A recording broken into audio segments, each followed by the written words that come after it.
안녕하세요, 김호준입니다. 소위 문자 폭탄이라 불리는 문자 항의에 대해 고소고발 이야기가 정치권에서 나옵니다.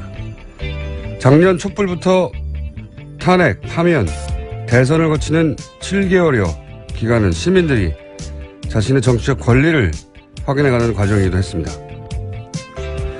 우리 케이스 이전에 어떤 폭력 행위도 없이 합법적으로 정권과 그 지지 기반을 근본부터 무너뜨린 사례는 지난 100여 년간 1989년 체코슬로바키아의 벨벳 혁명이 유일했습니다. 벨벳 혁명은 구소련 몰락이라는 선행 사건이 없었다면 불가능했었다는 점을 고려하면 우리 사례가 지난 100여 년간 사실상 유일한 경우입니다. 이 과정을 겪으며 시민들은 때로 촛불을 들고 때로 글을 쓰고 전파하고 공유하며 자신의 정치적 권리를 쓰는 법 또한 스스로 학습했습니다. 문자 항의 역시 그렇게 스스로 학습한 작은 권리 행사의 일환인 겁니다. 이 흐름은 고소 고발 같은 협박으로 막을 수 있는 게 아니죠. 정치도 시민도 처음 겪는 일이라 서로 서툰 점은 있습니다. 그래서 정치가 지금부터 할 일은 자신을 불편하고 불안하게 만드는 시민들을 어떻게 윽박질러 그 행위를 멈추게 할 것인가가 아니라 오히려 어떻게 시민들과의 접점을 넓혀갈 것인가, 이 접점을 서로 이해할 수 있는 방식으로 소통, 관리할 것인가여야 하는 겁니다. 그렇지 않은 정치는 이 도저한 물결에 떠내려갈 수밖에 없을 겁니다. 김호준 생각이었습니다.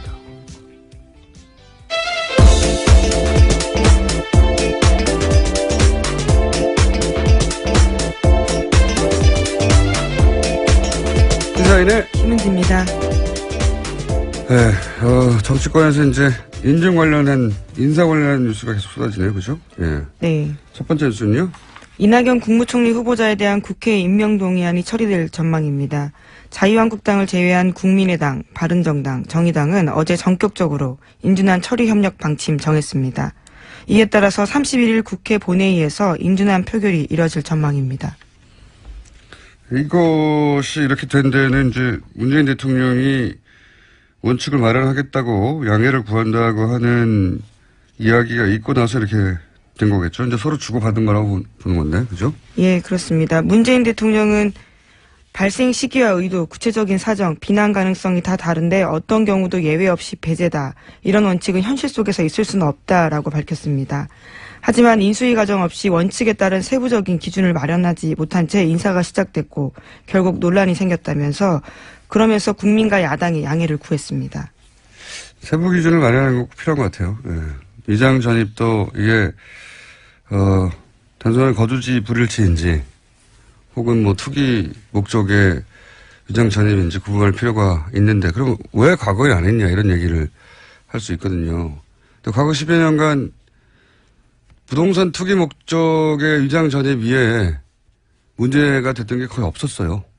예, 대부분 위장 전입이라고 하면 부동산 투기 목적의 위장 전입이 대부분이었던 경우도 있었고, 경우였고, 그 기준을 마련하는 게 필요한 것 같습니다. 근데 이 과거로부터 정권 초의 인사청문회 본질은 사실은 이런 세부적인 사안이 아니고 언제나 새로운 정부와 야당 간의 기싸움이었죠. 예. 앞으로 장관 청문회도 역시 마찬가지 차원에서 진행되겠죠. 이낙연 총리 인준은 첫 번째 총리 인준이라 넘어가도 장관은 반드시 낙마 한두 명을 시키겠다고 하는 의지가 야당에서 불탈 거라고 봅니다. 네, 어제 정우택 원내대표 발언을 보면 그런 뉘앙스를 느낄 수 있습니다. 자유한국당 정우택 원내대표는 어제 청와대가 2005년 7월 이후에 위장 전입이 드러난 인사는 국무위원 후보자에서 배제하겠다라고 밝히자 이에 대해서 타당하지 않다라고 지적했습니다. 이 2005년 7월은 아마 인사청문회 제도가 도입된 이유를 의미할 거예요. 예, 국무위원에 대해서도 개정이 돼서 네. 인사청문회가 도입됐습니다. 타당하지 않다? 네. 예. 이제 그런데 정우택 원내대표는 사람이 평생 살아온 것도 중요한 기준이다라고 말하면서 이에 대해서 문제 제기한 겁니다. 인사청문회 이전의 위장 전입 또는 뭐 위장 전입의 정도를 구분하는 세부 규칙 뭐 그런 그렇게 기준을 마련하겠다고 했는데 그런 어떤 일자 이전으로 구분하는 건 옳지 않다. 사람이 평생 살아온 게 중요하다. 그런 기준이다. 그런 얘기를 이제 그래서 2005년 7월 이전 것도 따지겠다는 거죠. 예, 모든 후보자들에게서. 그렇죠. 예. 말은 맞는 말이죠. 말은 맞는 말인데 정우택 원내대표가 이 말을 하니까 예. 갸우뚱하게 되는 본인의 과거는 어떻게 할 건지 그런 생각을 하는 분들이 꽤 있지 않을까. 알겠습니다. 다음 뉴스는요.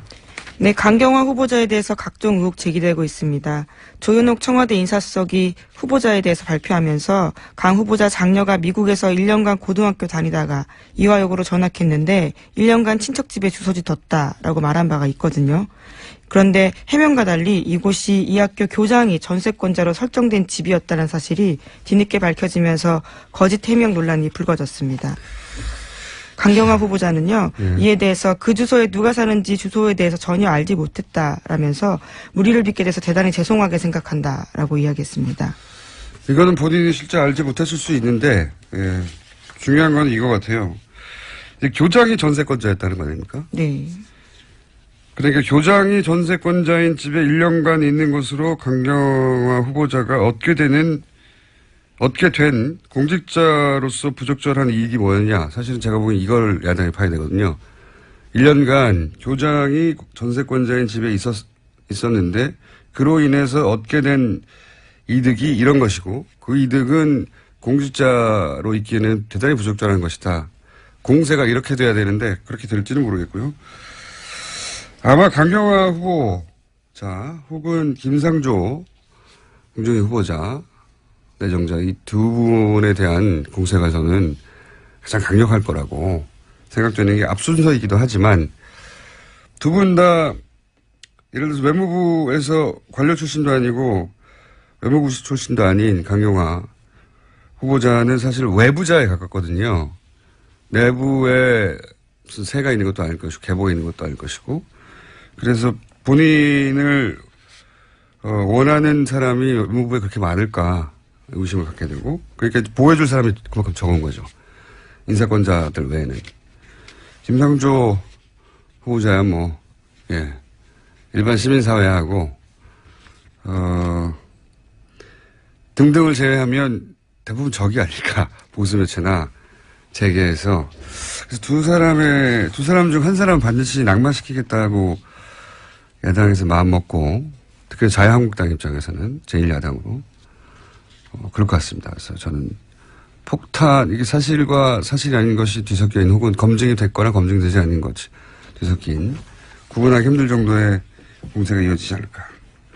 과연 통과할 수 있을까? 물론 통과하지 못해도 임명하면 그만입니다. 네, 다음 달로 예정되어 네. 있습니다. 청문회요. 대통령에 임명할 수는 있는데 청문회에서 이제 최대한의 상처를 입게 만들고 그래서 그 여론이 나빠져서 낙마시키는 수순. 이게 제1야당에서 생각하는 시나리오겠죠. 그게 예상이 됩니다. 다음 뉴스는요. 네, 덴마크에 구금 중인 최순실 씨의 딸 정유라 씨가 강제 송환돼 내일 국내로 입국합니다. 정 씨는 오늘 오후 덴마크 코펜하겐에서 출발해서 네덜란드 암스테르담 공항을 경유한 뒤에 31일 오후 인천공항에 들어올 예정입니다. 법무부 검사와 검찰 수사관 등 5명은 정 씨 송환을 위해서 어제 덴마크로 출국했습니다. 정유라 씨가 한국에 들어오게 되면 학사비리 외에 재산국외 도피나 범죄 수익 은닉 혐의 등에서 집중적으로 추궁할 방침입니다. 그렇군요. 학사비리는 뭐 거의 밝혀졌다고 보면 될 것 같고요. 이제 관계자들로 이미 1심 판결이 난 경우도 있고요. 예. 범죄 은닉과 관련해서 이제 집중적으로 조사를 받겠죠. 본인이 뭐 엄마보다 더 잘 알거나 엄마만큼 알지는 못하겠죠, 당연히. 대부분 모를 수도 있는데 정황을 파악하려고 해서 돈을 어떻게 쓴 건지. 예. 이에 대해서 마침 최순실 씨가 공판이 있어서 여기도 본인의 발언권을 이용해서 언급을 했어요, 보니까. 네, 어제 재판이 있었는데 거기 나와서 최순실 씨가 말했습니다. 유연이도 자꾸 죽이지 마라라고 했는데 정유라 씨의 전 개명전 이름입니다. 이에 대해서 재판부가 흥분하지 말고 이야기하라고 제지하자 최순실 씨는 딸이 들어온다고 해서 제가 좀 흥분했다면서 딸한테 협박하는 식으로 하지 말라고 검찰에게 이야기했습니다. 뿐만 아니라 대통령께서 여기 죄 없이 계신다라는 최순실 씨가 말을 했는데요. 삼성합병 문제로 여기 나와 있지만 자신의 혐의와는 상관없다 이렇게 주장했습니다. 사실 박근혜 대통령은 지갑에서 1,000원도 들어간 것이 없다 이런 이야기도 했습니다. 이 재판장에서 이제 주진영 전 하나정권 대표가 박근혜 전 대표의 발언에 대해서 정신 나간 주장이라고 해서 또 화제가 됐고, 그래서 저희가 잠시 후 인터뷰도 할 텐데, 저는 이 딸에게 협박하지 말라고 하는, 굳이 자신의 공판에서 언론을 향해 말을 한 거거든요. 실제로는 자신의 공판과는 아무 상관없는 얘기예요. 딸에게 협박하지 말라. 이제 엄마는 엄마니까요. 엄마의 마음으로 한 말로 이해는 가는데, 그런데 이런 태도가 딸과 본인에게 도움이 되느냐 하는 관점에서 보면 변한 게 없는 것 같아요. 이분은 이 상황에서도. 왜냐하면 본인이 이렇게 협박하지 말라고 그랬는데 검찰이 딸을 협박해가지고 겁줘서 뭔가를 얻어내려고 하지 말라는 얘기인데, 본인이 딸을 입학시키는 과정이나 혹은 학교 가지 않고 학점을 얻어내는 과정에서 지도교수를 찾아가서 했던 협박과 폭력은 어떻게 할 것이며, 사람들이 아직 다 기억하고 있는데 승마대회에서 1등하지 못했다고 당시 심판들을 경찰서로 연행했단 말이죠. 그런 사건들이라든지, 그 사건을 조사하는 공무원을 자천시킨 사건이라든지, 학점 주지 않는 지도교수한테 했던 구체적인 언행도 다 언론을 통해 나왔잖아요. 뭐 포스코 계열 광고사를 뺏기 위해서 했던 폭력이라든지. 그러니까 이런 발언으로 동정심을 얻을 수도 없고 이해받을 수도 없는 상황이라 오히려 선처를 바란다고 했어야 될 것 같은데, 미움을 받는 데는 일가를 이룬 사람 같아요. 상황 이해가 안 되는 것 같습니다. 자기가 처한 상황. 재판에서 최순실 씨 이야기하는 거 몇 번 봤는데 정유라 이야기만 나오면 그렇게 흥분을 합니다. 아니, 부모는 당연히 그럴 수밖에 없죠. 범죄는 범죄고 부모는 부모니까요. 근데 그게 본인과 본인이 걱정하는 자녀에게 도움이 되도록 해야 되잖아요. 그게 아니라는 거죠. 상황 파악이 전혀 안 되는 것 같습니다. 아직도. 이게 곧 끝날 일이고 지나갈 거라고 생각하는 것 같아요. 네. 그렇지 않고서야 선처를 호소해야 되는 상황에서 화를 내고 있는 거잖아요. 협박하지 말라고. 검찰과 언론을 향해서. 다음 주는요? 네, 박근혜 전 대통령 탄핵 상태에서도 청와대가 매월 수십만 원씩 참모들에게 현금을 줬다라는 사실이 확인된 바 있는데, 대통령 참모들이 수당으로 나눠 가진 돈을 빼더라도 20억 원이 훨씬 넘는 돈의 행방은 여전히 알 수 없다라는 보도가 나오고 있습니다. 이 액수가 이전 정권에서도 쭉 이어져 왔던 관행인지 아닌지 모르겠어요. 액수가. 근데 저는 이것이 이제 박근혜 정권에서 세운 기준이라 하더라도 따져볼 일이지만, 근데 박근혜 정권 대통령이 이렇게 세운 기준이라면 이 개별 돈 받은 사람 아무 잘못이 없잖아요. 예. 근데 정말 중요한 거는 뭐 이런 관행도 이제 바꿔가겠지만 이렇게 밝혀진 이상 정말 중요한 건 이건 것 같아요. 그렇게 어제도 잠깐 얘기 나왔었는데 이 돈이 어디로 갔냐. 처음에는 총리실에서 썼다 그랬다가 그건 거짓말인 것으로 밝혀져 가는 것 같고, 직원들 급여에 묻어서 보낸 거다 했던데, 계산을 해보니까 어제 JTBC 보도로는 그렇게 다 따져도 20억 이상이 빈다는 거 아닙니까? 네, 35억 굉장히 많은 돈이거든요. 엄청나게 많은 돈이죠. 네. 20억은 누가 개인이 단기간에 쓸 수 있는 돈이 아니에요, 이게. 그래서 이제 어제도 얘기했듯이 헌재 판결에 이길 거라고 믿어 의심치 않았던 청와대가 이 영수증이 남지 않는 돈을 탄핵 기각되는데 도움이 되는 활동에 쓰고 싶은 유혹을 엄청나게 느꼈을 거거든요. 당연히 그 상황 속에서는. 그래서 저는 반드시 들여다볼 필요가 있다. 이게 태극기 혹은 가짜뉴스에 자금이 흘러간 흔적이 없는 것인지 무관한 것인지, 그 상황으로 돌아가서 그 청와대 내에 사람들의 사고방식으로 보면 당연히 탄핵 기각의 확률을 높이고 대통령이 복귀할 수 있도록 하는 활동을 본인들 입장에서는 특수활동으로 이해했겠죠. 네. 영수증도 안 남으니까. 그런 유혹을 엄청나게 느꼈을 것이다. 그런 유혹을 느꼈을 가능성이 높기 때문에 한번 따져봐야 된다고 저는 생각합니다. 계속해서. 다음 뉴스는요? 네, 어제 황교안 전 국무총리가 세월호 수사 방해했다라는 소식 전해드렸는데 연속해서 한겨레가 오늘 아침에도 보도했습니다. 황교안 당시 장관 등 법무부 수뇌부가 세월호 참사 직후 치러진 6.4 지방선거와 730 재보궐선거에서 여권이 참패할 것을 우려해서 해경 수사팀 구성과 수사 착수도 최대한 지연시켰다라는 보도했습니다. 그렇군요. 어제는 이름이 나오더니 이제는 목적이 나오는 거네요. 예, 업무상 과실치사를 적용하면 정부의 책임이 되니까 정부의 당시까지의 프레임은 이건 정부의 책임이 하나도 없는 교통사고에 불과하다. 그러기 위해서 이제 광주지검에 있는 인사들에게 업무상 과실치사를 적용하지 말라고 압박했다. 이름이 이제 등장한 것이고 오늘은 이제 왜 그랬냐. 단순히 정부 책임을 벗어나라고 했느냐. 아니다. 정치적 목적이 있었다. 이런 거네요. 네, 네, 직접적인 관계자들 이야기도 나오고 있습니다. 예, 검찰 관계자에 따르면 예. 겉으로 해경 사기저하 운운했지만 사실은 선거를 걱정했다라는 이야기가 있고요. 또 당시 광주지검 관계자 말에 따르더라도 6월 지방선거 전까지는 일체 대외 수사 못하겠다. 검사들이 목포까지 갔다가 갑자기 하지마 그래서 돌아온 일도 있다라는 겁니다. 그러면 이것도 이해가 되네요. 전산 압수수색 서버가 6월 5일 날 나갔거든요. 근데 6월 4일이 지방선거였어요.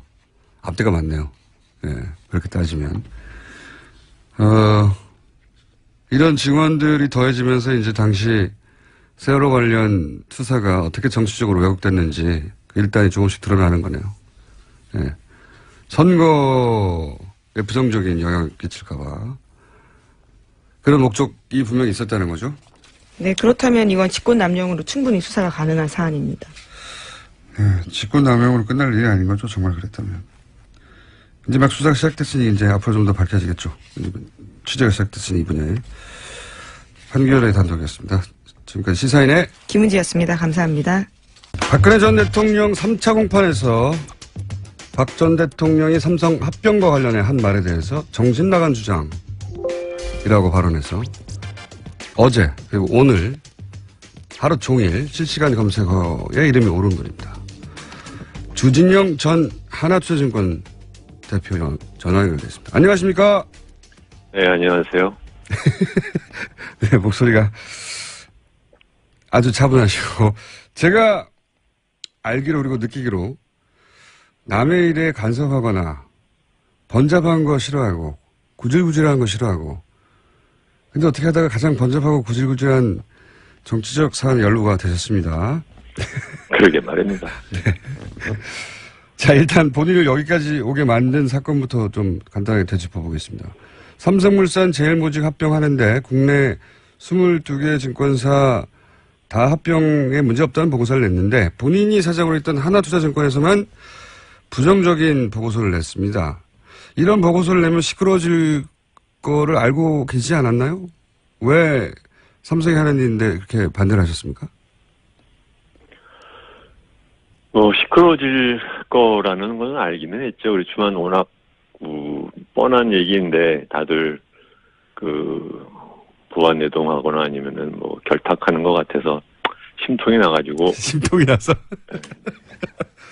아, 뻔한데 아무도 그 말을 안 해서. 네. 굳이 꼭 나서서 하셨군요. 예. 승질이 못 되다 보니까 또 이런. 승질이 못 되다 보니까. 이게 얼마나 이상한 일인지 되짚어보기 위해서 그 이전 사건 하나를 저희가 여쭤보겠습니다. SK와 SK CNC 합병 때. 네, 네. 국민연금은 이제 반대를 했어요. 삼성권과는 반대로. 다르게 반대를 했는데, 그때는 어떤 과정을 거쳐서 국민연금의 위원회가 반대를 했는지 과정을 좀 설명해 주십시오. 그거 김어준 씨도 잘 아시는 건데 굳이 저한테. 네. 전문가하면 더 신뢰가 됐습니다. 네, 국민연금의 투자본부에서 의결권 전문 자문위원회에 부의를 해서 거기서 반대를 했고 그 반대 의견을 존중을 해서 국민연금은 그 합병에 반대를 했습니다. 그러니까 의결권 자문 행사 전문위원은 외부 위원이었죠. 국민연금 바깥에 있는. 그렇습니다. 예. 외부 전문가들이 이건 안 된다라고 반대를 했고 그러자 그러니까 소위 이렇게 복잡하고 어려운 문제가 있을 것을 예상해서 그런 경우에 굳이 자문을 위해서 만든 조직이었는데 예. SK의 경우에는 제대로 작동을 했고 네. 사실은 이제 어떻게 보면은 이 모든 것이 제가 보기에는 삼성이나 뭐 정부도 그 SK에서 그런 식으로 의결권 그 행사 전문위원들이 반대를 하는 그러한 독립적인 행동을 보일 거라는 예상을 못했다가 예.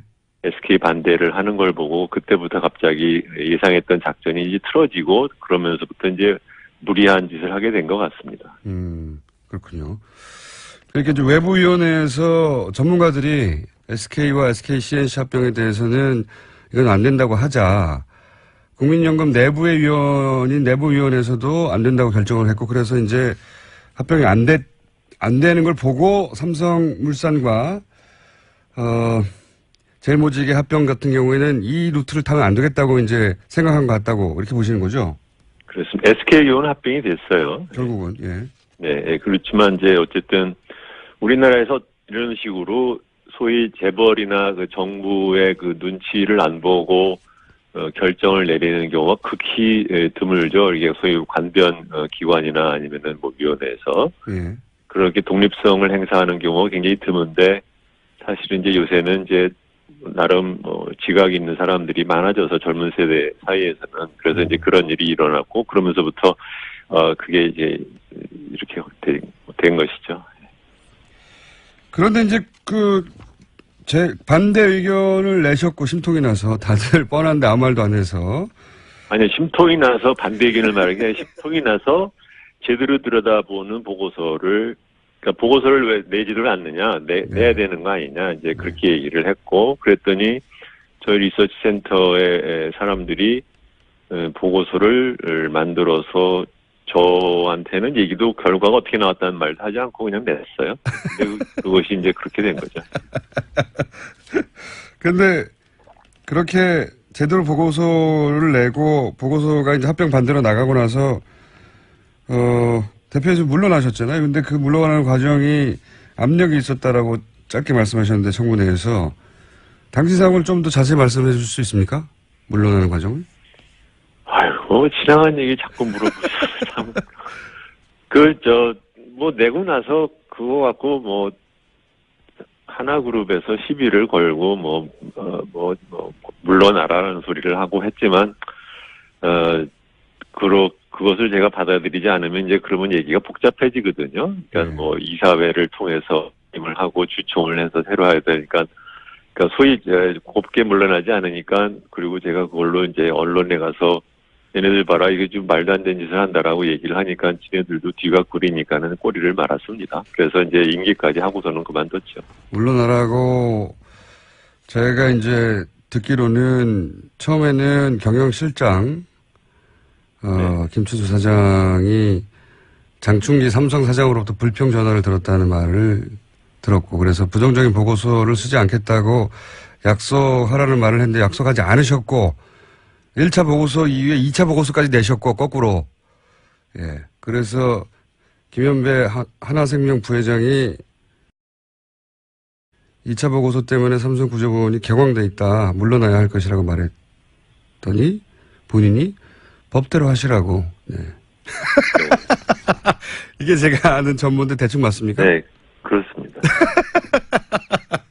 예, 근데 법대로 못했어요. 예, 법대로 못하셨고 그쪽에서도 처음 언론에 알려진 것은 대표님이 네. 우리나라 재벌이 조직폭력배 같은 운영 방식이라고 지난 12월에 청문회에서 말씀하셨어요. 그리고 다시 한번 언론에 화제가 된 것이 어제 삼성그룹 합병을 돕는 것이 올바른 정책적 판단이었다고 박근혜 전 대통령이 신년 간담회에서 발언을 했는데 여기에 대해서 정신 나간 발언이라고 이제 일축을 하셨다고 특검에서 말씀하셨다는데 이게 왜 정신 나간 발언인지를 설명해 주시면 박근혜 대통령이 왜 잘못했는지 이해할 수 있을 것 같습니다. 네, 합병에 대해서 삼성물산 합병에 대해서 뭐 옳고 그러든 간에 개인적으로 어떠한 의견을 가질 수는 있겠죠. 그렇지만 그것이 자기의 대통령의 직무에 허용된 권한을 넘어서서 아무 일이나 할 수 있다라는 뜻은 아니거든요. 네. 그런데 그 기자들 모아놓은 데서 자기가 그렇게 생각해서 개입을 했다는 것처럼 뉘앙스를 풍기는 얘기를 갖다 직접 하는 걸 보고 둘 중에 하나죠. 이게 전양반 자기가 지금 무슨 말을 하는지를 모르거나 아니면 애초에 법의식이 박약해서 이 그런 얘기를 갖다 이렇게 저렇게 그냥 술술술 말을 낸다. 그런 저는 자기 자신을 자기가 기속감이 되는 얘기를 하는 것처럼 하는 거거든요. 그리고 두 번째로는 그 말의 이제 근저는 뭐냐면 국민연금이 자기나 또는 정부의 정책적인 판단에 지시를 내려도 되고 거기에 따라 행동을 하는 것에 문제가 없다라는 식의 얘기를 하는 거라서 굉장히 정신 나간 얘기죠. 그러니까 이렇게 법의 한계가 무엇인지를 전혀 의식을 안 하는 사람처럼 들렸어요.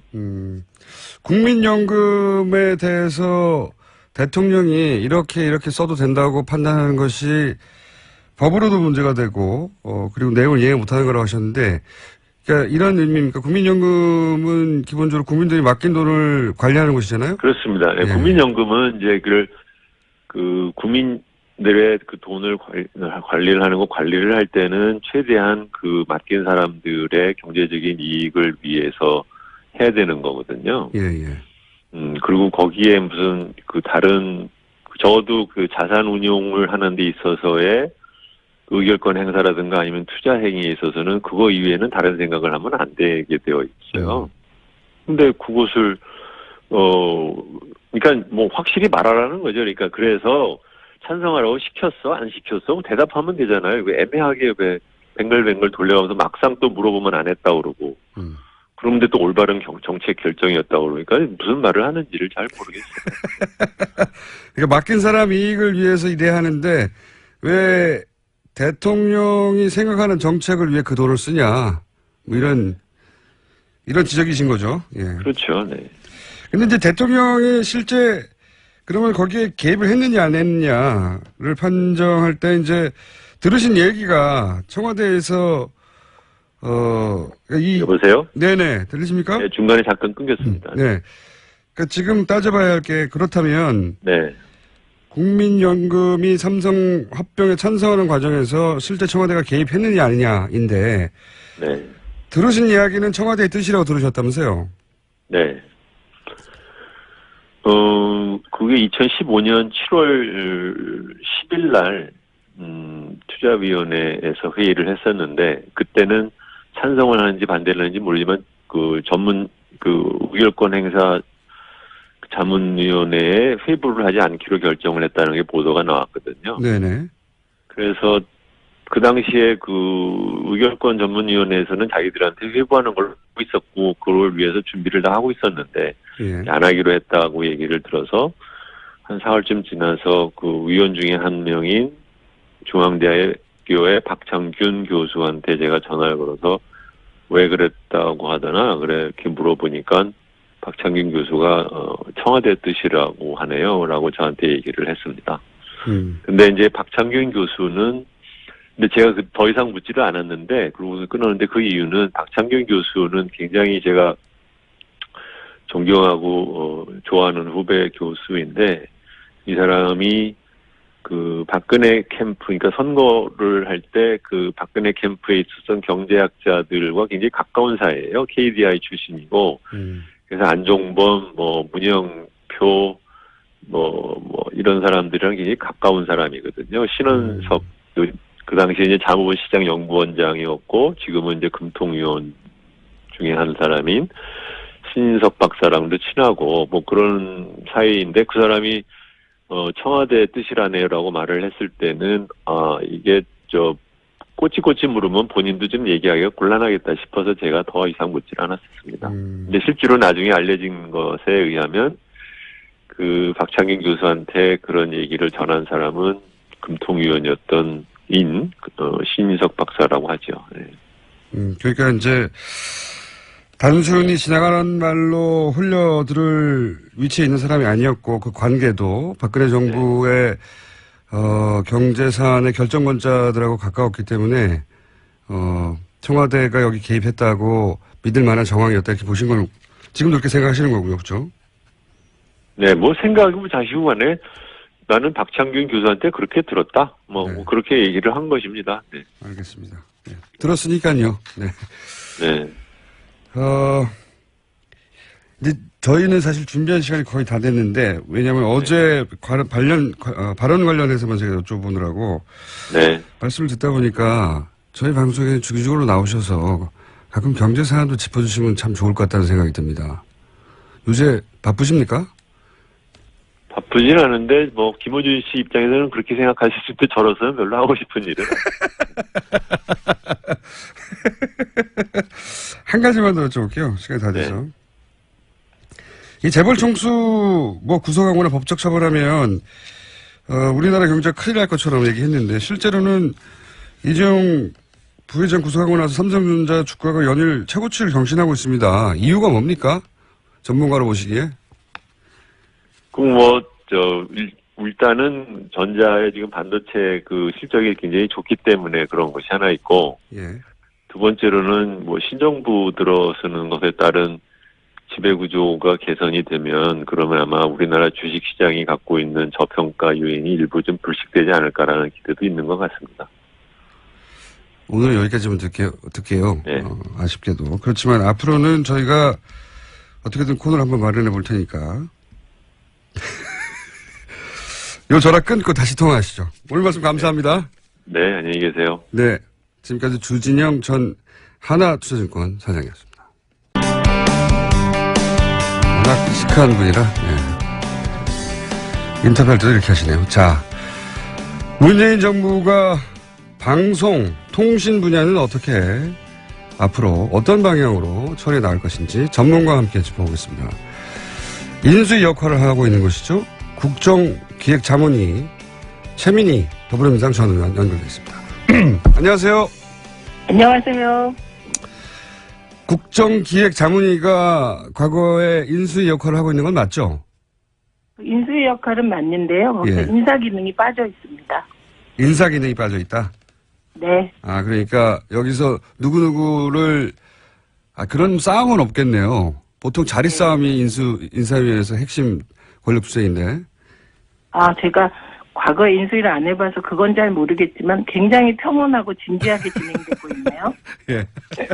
제가 듣기로는, 인수위 때 가장 심한 권력 투쟁이 벌어진다고.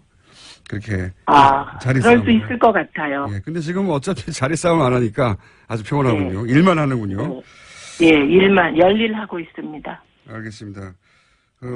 인수위 역할을 하는 곳에 계시니까 잠깐 그러면 최근에 이낙연 총리 후보자 인준 문제라든가 혹은 앞으로 이제 다른 김상조, 강경화 후보자들 논란이 계속되고 야당은 이제 적어도 한 사람은 낙마시킬 거라고 제1야당에서는 거라고 다짐을 하는 것으로 보이는데 이 논란 혹은 어떻게 대처하실 생각이십니까? 국정기획자문위에서는?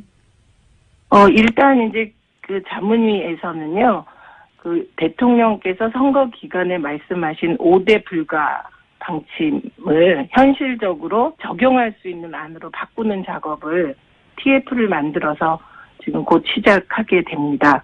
그리고 그 야당이 이제 한 명 떨어뜨리겠다, 낙마시키겠다, 이것은 저희도 과거 야당일 때 이제 원내대표를 중심으로 기획을 하면 정말 문제 있는 사람 몇 명은 낙마시킨다, 이런 그 안을 짜고 그랬어요. 그런데 이제 지금 보시면 저는 이 사태를 바라보면서 제일 이제 좀 신경이 쓰이는 게 지금 제일 속상한 사람은 국민들이잖아요. 그리고 국민들과 함께 제일 속상한 게 대통령일 것 같습니다. 그러니까 이제 우리가 이번 대통령은 정말 유일하게 학생 시절부터 학생 운동을 하면서 쭉 인권의 길을 걸어오신 분인데 대체로 우리들이 하늘을 우러러 한 점 부끄러움이 없길 이런 기준으로 살아오거든요. 그래서 대통령께서 그러셨을 텐데, 그리고 다들 일단 이제 임명을 하면 다들 정말 털어도 먼지 하나도 안 날 거라고 생각을 하셨을 것 같아요. 근데 이런저런 게 나오니까 정말 속상하실 것 같고, 그런데 저희가 과거 이제 저희가 검증할 때와는 다른 게 사실 그 굵직굵직한 소위 한 건이라고 얘기하는 거, 결정적인 한 방, 이런 건 저는 없다고 봅니다. 그리고 위장 전입이라도 케이스별로 다 들여다보면 내용이 다른 것 같아요. 그래서 야당에서도 검증은 철저히 하시되 위장 전입이라고 다 위장 전입인가? 그래서 단순 위장 전입의 경우 충분히 사유가 참작될 수 있는 경우는 좀 선별해 봐주시길 기대합니다. 알겠습니다. 뭐 그 정도로 일반적인 이야기는 듣기로 하고 전문 분야가 이제 방송통신이시니까 네. 네. 최근 그 해직자 문제도 그렇고 이 공영방송을 정상화해야 된다는 목소리 많이 씁니다. 근데 이게 이제 억지로 강제로 할 수 있는 일이 아니지 않습니까? 네. 이 문제는 어떻게 풀어나갈 건지 좀 로드맵이라든지 아니면 방향성을 좀 설명해 주십시오. 그러니까 이게 가장 중요한 거는요. 일단 우리가 내부 개혁, 자율 개혁 이거를 다들 주장합니다. 근데 실천이 잘 안 되는데요. 지금 새 정부가 들어서고 문재인 정부는 방송이나 언론에 대해서 법과 원칙에 따라서 이 관계를 맺어가겠다. 이 부분을 분명히 후보 시절에도 밝히셨고 앞으로도 그렇게 할 겁니다. 법과 원칙에 따라 간다. 그래서 권력은 권력의 길을 가고 언론은 언론의 길을 간다는 걸 분명히 할 겁니다. 그러니까 내부에서 앞으로는 과거처럼 권력이 직접 나서서 사장을 낙점해서 내려보내고 그리고 무리한 인사 절차를 거치고 이런 일이 없을 거다. 이 점이 분명하기 때문에 내부에서 개혁하고자 하는 분들이 정말 열심히 그 내부 개혁을 위해서 나서주시는 게 가장 중요하다고 생각합니다. 그리고 이게 이제 방송 개혁이라는 게 권력이 나섰을 때 부작용을 우리가 이미 이명박 박근혜 정부 때 충분히 경험했다고 생각을 합니다. 그래서 이제 각자 선 자리에서 자기 역할을 하는 게 중요한데 말씀드렸지만 내부에선 내부 공영방송을 정상화하기 위한 자발적인 노력을 하시는 거 그리고 이미 시작되었다고 알고 있습니다.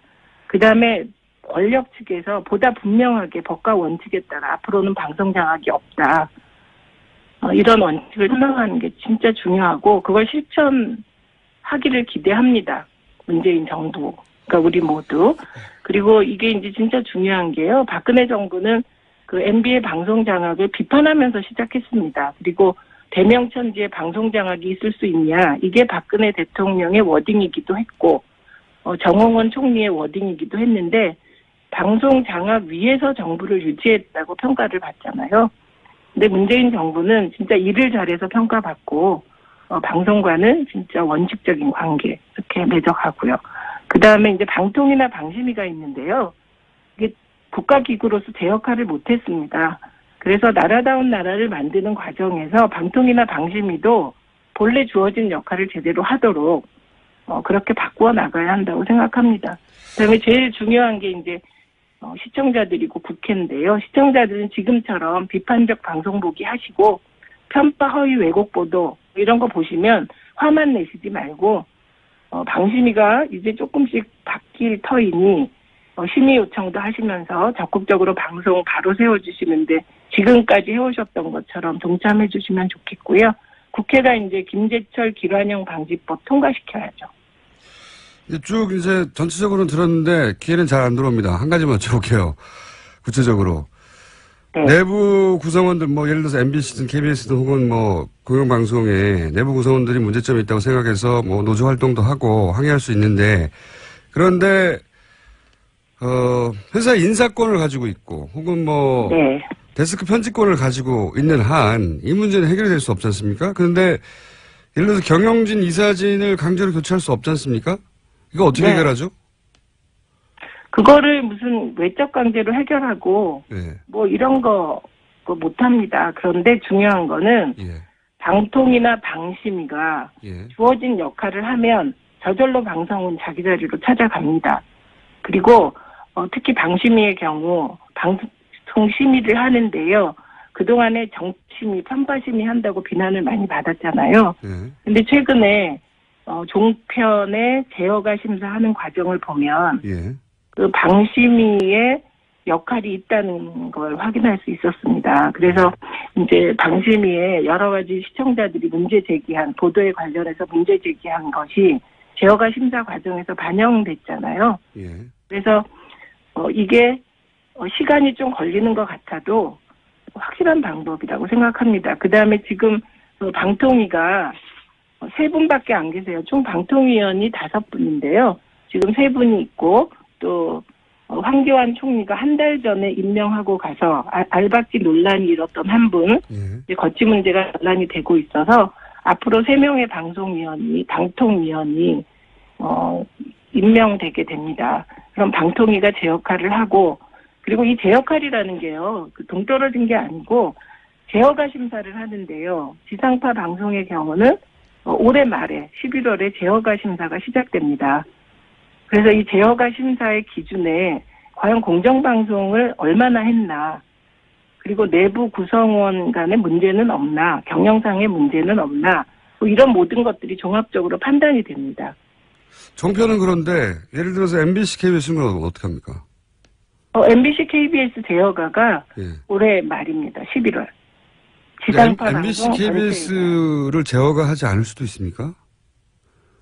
그건 현실적으로? 결과에 대해서는 예. 얘기할 수 없죠. 그러나 그 제어가 심사의 과정은 지난 한 3년 사이에 공영방송이 어떻게 운영되고 어떤 보도를 했는지 전반적으로 꼼꼼하게 검토하는 시기거든요. 그러니까 방통위가 제대로 작동하고 불편부당하게 기준을 적용하면 네. 정치적으로 편향되거나 또는 의도적으로 왜곡하는 그런 기사들이 안 나올 것이다.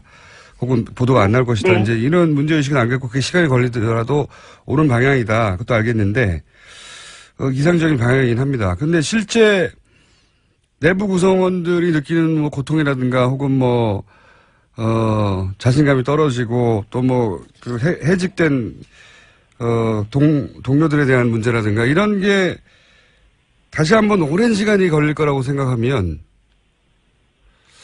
그게 동력이 그게 계속 노조 활동도 계속 몇 년간 할 수는 없는 거 아니겠습니까? 노조가 이런 문제에 대해서. 노조는 네. 노조 활동은 영원히 계속되는 겁니다. 그리고 물론 그렇긴 한데요. 지난 9년 동안 있었던 일들 중에 지금 가장 시급한 게 저 개인적으로는 해직 언론인의 원상복직 명예회복이라고 생각합니다. 예. 그런데 지금 이제 그 상황을 보면요. MBC의 경우는 9명이 이제 해직됐다가 이상호 기자는 복직됐다가 여러 가지 이유로 사표를 냈습니다. 네. 그리고 이제 초기에 제일 먼저 잘렸던 2분, 이근행님 외 2분은 복직을 했는데 현재 이상한 일을 하고 있죠. 예. 전파 관련 일. 그게 바로 인사권의 문제인데 그렇게 그렇죠. 복직을 그런데 하더라도 예. 6명은 대법원 판결을 기다리는 중인데요. 예. 이 대법원 판결 이전에 이제 2심 재판이 2015년 4월 30일 날 있었습니다. 근데 이게 공정방송을 위한 파업은 정당하다는 판결이었거든요. 네. 그래서 이게 지금 2015년 4월이니까 거의 2년을 대법원이 판단을 안 하고 있는 건데, 이 부분은 이제 판단을 내리셔야 될 것 같고요. 그다음에 YTN의 경우는 6명이 해직됐다가 3명이 대법원 판결로 복직했고요. 나머지 3명은 해고 사유에 이게 공정방송을 위한 싸움이지만 몸싸움이 있었고 회사를 비하하는 발언을 했다 그래서 3분은 패소하셨어요. 이 부분은 정치적으로 풀 수밖에 없는 거죠, 사내에서. 근데 YTN의 경우는 이미 사장이 그 대선 이후에 사표를 내셨더라고요. 그래서 내부에서 이런 문제를 해결하기 위한 노력이 진행 중인 걸로 알고 알겠습니다. 있습니다. 오늘은 여기까지 원론을 듣고요. 저도 그렇고 많은 시청자들이 좀 더 구체적이고 좀 더 단호하고 좀 더 빠른 결과를 얻는 방법은 없을까 궁금해할 텐데 그 문제 저희가 다시 한번 연결할게요, 의원님. 네, 그런데 어쨌든 제가 말씀드린 방법이 그렇게 올 말에 세민희 의원입니다. 뭔가 꼼꼼하게. 네.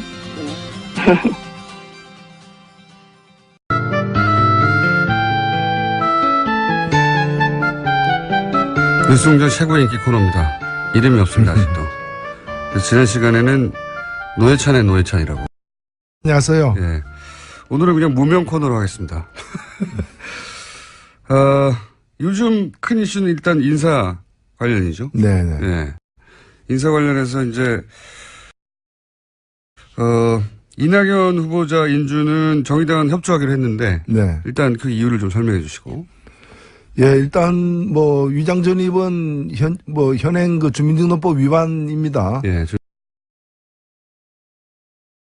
예, 그러나 그 내용을 보면은 그것이 뭐 소위 말하는 감점 요인은 돼도 예. 실격 처리할 수준까지는 아니다라고 보여지거든요. 예. 왜냐면 우리가 이제 도로교통법 위반도 보면 운전자 중과실이 11가지가 되는데 그중에 보면 과태료 처분부터 시작해서 운전면허 정지까지 그렇죠. 또는 면허 취소까지 예. 그 사정에 따라서 다르지 않습니까? 그래서 제가 볼 때 이낙연 후보의 소위 말하는 이제 그 5대 원칙에 이제 위배된다거나 또는 현행법 위반되는 사실도 없는 건 아니지만 그러나 그것이 이제 총리 인준을 갖다가 반대해야 될 만큼의 상황은 아니라고 봤기 때문에 저희들은 또 대통령의 해명도 있었기 때문에 저는 뭐 그 정도면은 찬성해야 된다고 이렇게 우리 결정을 내렸습니다.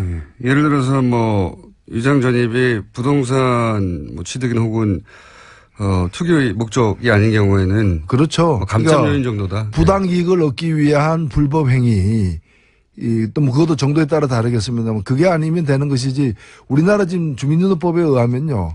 그 사는 곳을 옮기면은 14일 이내 신고해야 되고 그렇죠. 신고 안 하면은 3년 이하 내지 1,000만 원 이하 엄청나게 셉니다. 센 거죠. 예. 그러면 어떤 사람이 가출했다. 예. 가출하고 보름이 지난 후에도 안 들어가고 있다. 그 주민등록 위반이 될 수도 있어요. 맞습니다. 이사하고 나서 하루만 늦어도 위장 전입이 됩니다. 뭐 방송에서 그 보면 뭐 나는 자연인이다 하는 거 있죠. 그분들 전부 다 위장 전입이에요. 그거. 제가 볼 때는 산에 가서 그냥 그 산에다 주민등록 하진 않았을 테니까. 네, 주소지가 불일치하면 그거를 지칭하는 법률적 용어가 위장 전입 외에는 없어요. 네, 네. 그래서 이걸 이제 그런 이제 생활상 하다 보니까 이제 그 결과적으로 벌어지는 주소 불일치. 예.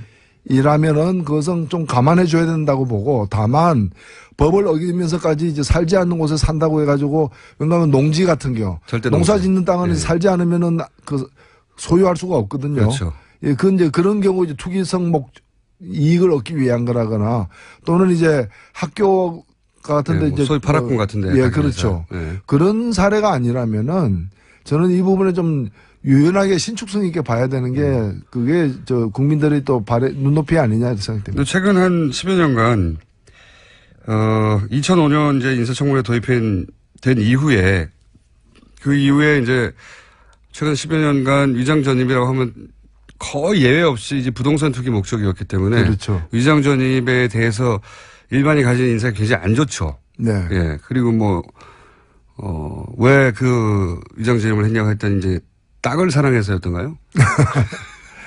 예. 그런 케이스들이 기억에 남다 보니까. 근데 이번 그거는 케이스는 명언이었죠. 땅을 사랑해. 땅을 사랑해서. 예. 땅에 묻어줘 뭐 이런. 예.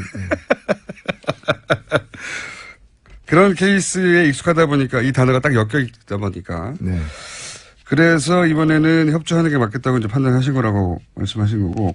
그럼 이제 앞으로 남아있는 강경화 외교부 장관 후보자라든가 또 김상조 공정위 후보라든가 이분들을 특히 제1야당인 자유한국당에서는 제1야당은 이제 정권 초반에 항상 기싸움의 일환으로도 누군가 한두 명은 꼭 남아시킨다 이런 계획을 가지고 있죠. 네. 저는 공격을 위한 공격이어서는 안 된다 보고요. 그리고 정권 초기니까 좀 봐주자도 전 그런 필요도 없다 봅니다. 네. 냉정하게 봐서 객관적으로 봐서 인준 안 할 사유가 안 되니까 네. 그러니까 이제 인준을 반대할 이유가 안 되니까 인준을 찬성하는 것이고요. 그리고 입장을 거꾸로 놓고 보더라도 예를 들면 자유한국당이라 하더라도 자유한국당은 무조건 떨어뜨렸냐 그건 아니라 보거든요. 전 똑같은 기준이 적용될 수 있다고 봅니다. 그래서 김상조 후보자 같은 경우에도 제가 이 내용을 보니까 그야말로 그거는 아무것도 아닌 거예요. 그 현행법 위반한 건 사실이지만 내용으로 보면은 어떠한 불법적인 뭘 위한 것도 아니었기 때문에. 예를 들면 구체적으로 어떤 사안이 있는지. 예를 들면 이제 구리에서 예. 구리에 살다가 부인이 저기 지방으로 이렇게 정근 가게 돼가지고 예. 애를 돌보기 힘드니까 이제 구리시에 있는 또 다른 주소지로 친척집으로 친척집으로. 옮겼는데 예. 그걸 이제 그러고 보니까 그 어머니하고 떨어져 있게 되니까 아예 부인이 직업을 포기하고 예. 다시 서울로 그 구리로 올라와서 17일 만에 예. 17일 동안 이제 다른 주소에 있었던 거예요. 예. 그래서 다시 가족이 뭐 서울 어디로 중곡동인가 어디로 이사를 갔다 하는데 그거는 그냥 살다가 이제 생기는 어떤 가정의 그렇죠. 문제이지. 지방으로 부모님이 이제 직장을 옮겼는데 네. 애는 학교를 계속 다니게 서울에서 다니게 하려고 내버려 두려고 했는데 그렇게 떨어져 사는 건 안 될 것 같아서 다시 합치는 과정에서 벌어진 네. 일이다. 그리고 뭐 네. 대치동에 살다가 강남 대치동에 살다가 이제 그 외국으로 이렇게 그 안식 휴가를 가게 되니까 네. 6개월간 그 본인들이 소유하고 있던 그 아파트 그 목동 아파트로 네. 이렇게 주소지를 옮겨서 거기에 실제 거주하는 사람에게 우편물 좀 수령해 달라. 예, 예. 이러면서 주소지를 옮긴. 예. 그거는 뭐 강남 8학군에서 딴 데로 간 거잖아요. 근데 그걸 가지고 무슨 어떤 부당한 이익을 얻기 위한 것도 아니었기 때문에 저는 이런 부분은 냉정하게 그건 아무것도 아니다. 이렇게 판정해야 된다고 봅니다. 위정 전입이라는 단어에 그냥 넘어가지 말고 좀 구체적으로 봐달라. 그렇죠. 예. 강경화 후보자의 경우는 처음에는 친척집이라고 했다가 나중에는 그 전세권자가 교장이었던 것으로 네네. 드러나면서 이게 의도적으로 거짓말을 했느냐 아니면 지금 해명으로는 그때는 그 남편이 뭐 그런 정도로 생각해서 쉽게 답했나 보다. 근데 구체적으로 따져보면 아니다. 근데 당시에는 그 집의 소유권자가 누군지는 몰랐고 뭐 학교의 은사를 통해서 소개받은 거였었기 때문에 이렇게 해명을 했단 말이죠. 그 해명대로 하자면 어떻게 보십니까? 일단은 뭐 그 친척집이라고 일부러 거짓말 한 건 아닌 것 같고요. 네. 그 해명을 보면은 친척집이라고 해서 얻는 이득은 없는 것 같아요. 예. 그다지. 예. 없는 다만 이제 아직 그 사실관계가 아마 청문회 나중에 더 나올 거예요. 예. 좀 이렇게 의문스러운 점이 없는 건 아닙니다. 예. 예를 들면은 그 학교 일부러 이화여고 가기 위해서 예. 가기 위해서 주소지를 이제 이화여고가 속해 있는 학군으로 옮긴 건 사실인 것 같은데 예. 근데 그 주소지가 가만히 보면은 학교 측에서 제공한 주소지 같아요.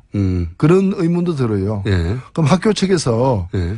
왜 주소지까지 이게 하면 또 각별한 관계였던 그렇죠. 걸로 예. 추측이 되는데 그 부분은 사실관계가 좀 더 소명이 될 필요가 있겠다 싶습니다. 그러니까요. 그렇게 해서 얻은 어떤 사적 이익이 이 공직을 수행하는데 부적절한가 이거 따져봐야 되겠죠. 예. 네, 따져봐야죠. 알겠습니다. 근데 이제 이 두 분 모두 강경화 후보자도 외교부에서 그렇게 환영받지는 않는다는 얘기가 있고 아무래도 이제 정통 관련 출신도 아니고 외무고시 출신도 아니어서 뭐 그 안에 계보가 있거나 새가 있지는 않을 거 아니겠습니까? 아무래도 이방인이죠. 예, 이방인이고 네. 김상조 공정위 후보야말로 뭐 적들로 사방에 둘러싸인 분이니까 그렇죠. 재벌들이 떨고 있죠. 나 지금 떨고 있어. 뭐 이런 얘기를 많이 하고 있죠. 실제 언론에도 그렇게 많이 보도됐고 예. 이분도 공격을 상당히 여러 방면으로 그게 사실이든 사실이 아니든 엄청나게 받을 것 같아요. 예.